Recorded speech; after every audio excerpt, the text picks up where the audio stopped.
Nous allons maintenant apprendre à nous servir du papier millimétré. Le papier millimétré est un papier qui s'utilise surtout par les scientifiques. C'est un papier qu'on a déjà vu dans l'album Rien à voir avec le petit garçon qui, lui, était plus attiré par l'école et par les sciences. Ce papier, il est déjà partagé. Il y a plein de lignes, plein de carreaux. On va se servir de ces lignes et de ces carreaux pour pouvoir placer des fractions. Grâce à ce papier millimétré, on peut surtout placer des fractions en dixièmes et en centièmes. Toutes les autres, on peut aussi les placer, mais ça nous facilite la tâche pour placer ces deux fractions-là, car partager en centièmes, c'est quand même très compliqué. Si on regarde ce papier millimétré, on repère déjà qu'il y a des petits carrés. Ici, j'ai un petit carré. Ces petits carrés, ça représente 1 centième. Chaque petit carré représente 1 centième. Je vois aussi que ici, j'ai un ensemble de deux moyens carrés qui font un grand carré. Ça représente 1 dixième. Donc à chaque fois que je reporte cette longueur-là, ça me fait 1 dixième. Si je construis une droite graduée,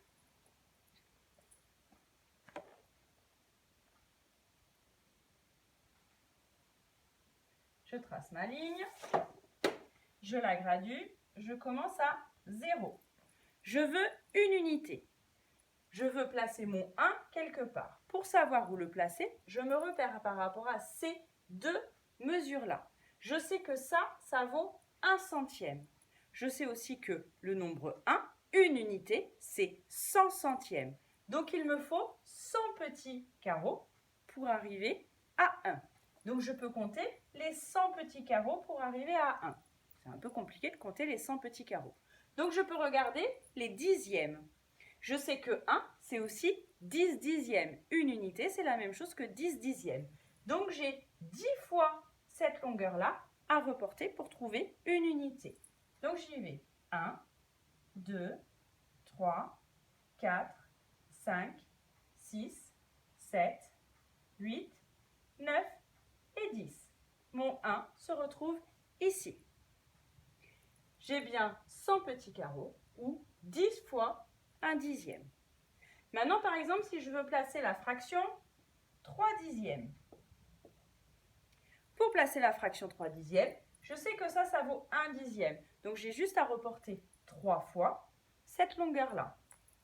1, 2, 3. Mon 3 dixièmes est ici. Si je veux placer, par exemple, 9 dixièmes,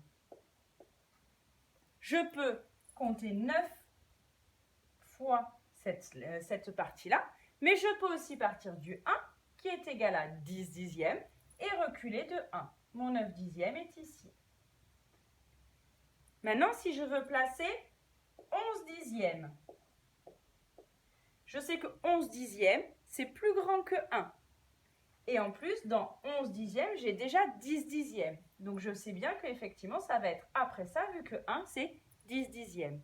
Donc, j'ai juste mes 10 dixièmes et je compte une partie en plus pour arriver à mes 11 dixièmes. Voilà pour les dixièmes. Maintenant, si je veux placer des centièmes. Si je veux placer maintenant 3 centièmes. 3 centièmes, je ne suis plus avec ces grands carrés de dixièmes, mais je suis avec ces petits carrés de centièmes. Donc, un tout petit carré, ça vaut 1 centième. Donc, 3 centièmes, il faut que je le reporte 3 fois. 1, 2, 3. 3 centièmes va être ici.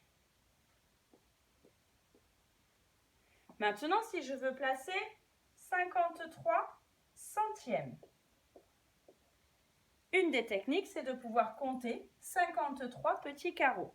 Mais ça commence à devenir un peu compliqué, je peux me tromper. Donc, il faut que j'essaye de trouver une autre technique. Si je regarde bien, dans 1 dixième, j'ai 10 petits carreaux. Parce que 1 dixième, c'est la même chose que 10 centièmes. Donc, je n'ai plus qu'à compter 10, 20, 30, 40, 50. J'en veux 53. Je rajoute 3 petits carreaux. 53 centièmes. Maintenant, si je veux placer 119 centièmes. Si je regarde ma fraction, 119 centièmes, le chiffre du haut est plus grand que celui du bas, donc c'est plus grand que 1. Et je sais effectivement que 1, c'est... Alors, je ne vais pas faire 119 centièmes, pardon, parce que je ne peux pas le placer. Je vais faire 114, pardon. Et je sais que 1, c'est 100 centièmes. Donc, je sais déjà que je peux partir de 1. Les 100, ils sont prêts. Après, j'ai 14 centièmes. Je me rappelle que 1, c'est 10 centièmes. 1 dixième, c'est 10 centièmes. Donc, je peux compter 1 plus 4 petits carreaux. J'arrive ici. 14 centièmes. 114 centièmes. Voilà pour placer les dixièmes et les centièmes sur mon papier millimétré.